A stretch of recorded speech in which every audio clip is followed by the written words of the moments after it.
नगरपालिका की बैठक में की गई शहर की समस्याओं के निवारण की बात। नमस्कार, आप देख रहे हैं जनता रिपोर्टर। आज कालांवाली में नगरपालिका की एक साधारण बैठक आयोजित की गई, जिसमें कालांवाली शहर की मुख्य समस्याएं जैसे पानी की समस्या, सीवरेज की समस्या, स्ट्रीट लाइट की समस्या और साथ ही टूटी सड़कों की समस्याओं पर भी चर्चा की गई। इसमें कालांवाली से उपमंडल अधिकारी सुरेश रविश, साथ ही public health JE Narendra Bhambu और अन्य अधिकारी भी शामिल रहे। इसमें मीडिया से बातचीत करते हुए उपमंडल अधिकारी ने बताया कि अमृत योजना के तहत 31 करोड़ का एसेंशियल अप्रूव करवाया गया है, जिसमें पूरे शहर की पाइपलाइन बदली जाएगी, क्योंकि अक्सर यह देखा जाता है कि पाइपलाइन में कोई ना कोई समस्या आती रहती है, जिसको ध्यान में रखते हुए जेई को हिदायतें दी गई है।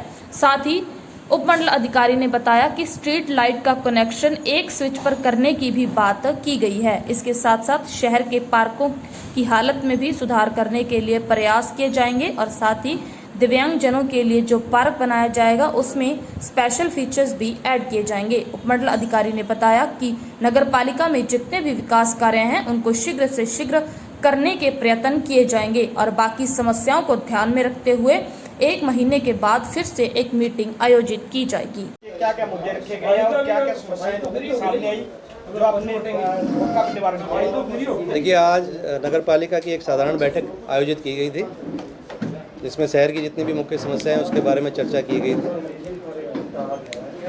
इसमें आपके चैनल के माध्यम से मैं बताना चाहूँगा कि जो मुख्य मुद्दे हमारे थे, सबसे पहला जो पानी से रिलेटेड जो बातें थी, उसके लिए पब्लिक हेल्थ से जो जेई हैं नरेंद्र भांबू जी, वो भी मीटिंग में शामिल थे।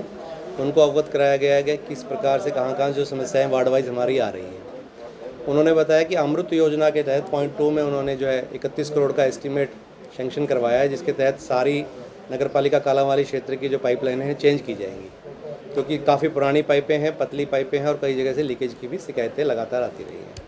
इसके अलावा भी पब्लिक हेल्थ से रिलेटेड जो बातें, कोई शिकायत किसी प्रकार की आई थी कि कहीं पानी लीकेज है या कोई पानी चोरी हो रहा है, उस पर नियमानुसार कार्रवाई करने बारे भी संबंधित जेई को हिदायत दी गई है। इसके अलावा सीवरेज व्यवस्था सुचारू करने के लिए, ताकि आने वाले बारिश के सीज़न में किसी भी प्रकार का पानी भराव ना हो, ये हमने पहले भी निर्देश दिए थे और आज भी निर्देश दिए गए हैं कि जितने भी रेन हार्वेस्टिंग स्ट्रक्चर्स हैं या हमारा सीवरेज सिस्टम है, उसको पहले ही बारिश से पहले 15 जून तक क्लियर करवा लें, चाहे वो नगरपालिका के हैं चाहे पब्लिक हेल्थ के हैं। इसके अलावा जो मुद्दा आया था वो लाइटों से संबंधित आया था। लाइटों का काम लगातार चल रहा है, 491 नई लाइटें हमारी लग चुकी हैं।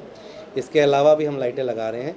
नगरपालिका ने कोशिश की है जितनी भी लाइटें हैं हमारी, जो पहले मरकरी लाइट्स थी, उनको रिप्लेस करके CFL लाइट्स लगे और पूरी नगरपालिका क्षेत्र में रोशनी हो, इसका प्रयास किया जा रहा है। तीसरी जो समस्याएं सड़कों से संबंधित थी, पिछले 2 साल के दौरान लगभग 4-5 करोड़ के काम नगरपालिका ने करवाए भी हैं। इसके अलावा भी कुछ काम अभी चल रहे हैं। इसमें पार्कों का सुधारीकरण भी हमने करवाया है। सभी पार्क लगभग हमने कोशिश की है नगरपालिका क्षेत्र के कि अच्छे बने। आप भी देखिए, पार्कों में काफ़ी सुधार देखने को मिल रहा है, जिसका लोगों को फ़ायदा उठा रहे हैं। स्पेशल जो हमारे दिव्यांग के लिए जो है पार्क बना रहे हैं, उसके लिए सरकार की एक स्कीम है जिसके तहत राशि दी जाएगी, उसको उसमें शामिल किया गया है। तो ये सारी विस्तार पे चर्चा की गई है। कोशिश यही रहेगी कि नगरपालिका में जितना विकास कार्य हो सके वो जल्दी से जल्दी शीघ्र कराया जा सके। सर, आज बैठक हुई, इसके इम्प्लीमेंट जो आज की बैठक में मुद्दे रखे गए हैं, इनकी इम्प्लीमेंट के लिए अगली बैठक कब होगी या कब तक इम्प्लीमेंट हो जाएगा? देखिए, जो भी कार्रवाई की जो आज मीटिंग की गई है, इसका प्रोसेस 2 तरह का रहता है। जो हमने नए काम पास कराए हैं, ये कार्रवाई DMC महोदय सिरसा के पास जाती है और वहाँ से अप्रूवल होकर के आने के बाद उस पर इम्प्लीमेंटेशन होती है। 1 सप्ताह या 10 दिन हम लगभग मानते के चलते हैं कि उसमें समय लगता है। इसके अलावा बाकी जो शिकायतें हैं या जो समस्या का निराकरण है, उसके लिए 15 से 20 दिन का हमने समय दिया है और 1 महीने बाद फिर हम इस मीटिंग और करेंगे। काफी लंबे समय से बन रही है, उसके लिए क्या कार्रवाई रहेगी आपकी? देखिए, दादू रोड पे जो ये सड़क बन रही है, ये पिछली जो हमारी मीटिंग हुई थी, साधारण मीटिंग, उसमें कुछ डिमांड लोगों ने की थी कि काफ़ी टूटा हुआ है। स्वयं मैंने भी निरीक्षण किया था, इस पर जा के देखा भी था। उसके बाद इसका टेंडर लगवाया, कार्य शुरू करवाया गया, क्योंकि बाज़ार का क्षेत्र है तो उसमें कई बार कई चीज़ें देखनी पड़ती है, लोगों को आवागमन में भी दिक्कत ना हो। फिर भी जो ये शिकायत आई है कि काम धीरा चल रहा है, उसके बारे में निर्देश दिए गए हैं जेई को कि नियमानुसार टेंडर में जो समय निविधि है उसके अंदर उस कार्य को पूरा कराए। अगर उसके अंदर पूरा नहीं होता, जो भी प्लेंटी का प्रोविज़न है या नोटिस का प्रोविज़न है, वो उसको दिया जाए।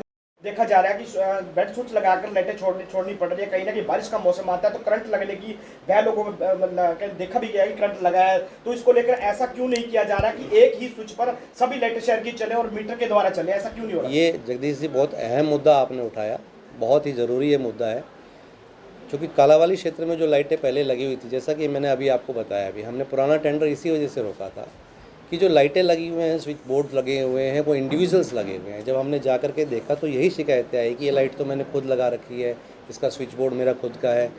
ऐसी शिकायतें आने के कारण ही वो टेंडर रोका गया था, ताकि हमें पता लग सके कि हमारी नगर पालिका की जो लाइटें हैं वो कहाँ कहाँ हैं, ताकि हम उनको एक पैनल पे ला सकें। उसके लिए प्रोविज़न है, CND नाम से एक प्रोविज़न होता है जिसमें हम सारा जोड़ करके एक पैनल बनाएंगे। वो भी हमने रेजोल्यूशन पास करवाया हुआ है पिछली मीटिंग में, ताकि पूरी लाइट एक ही जगह से ऑन ऑफ हो सके, टाइमर के साथ हो सके। उस पर कार्य जारी है।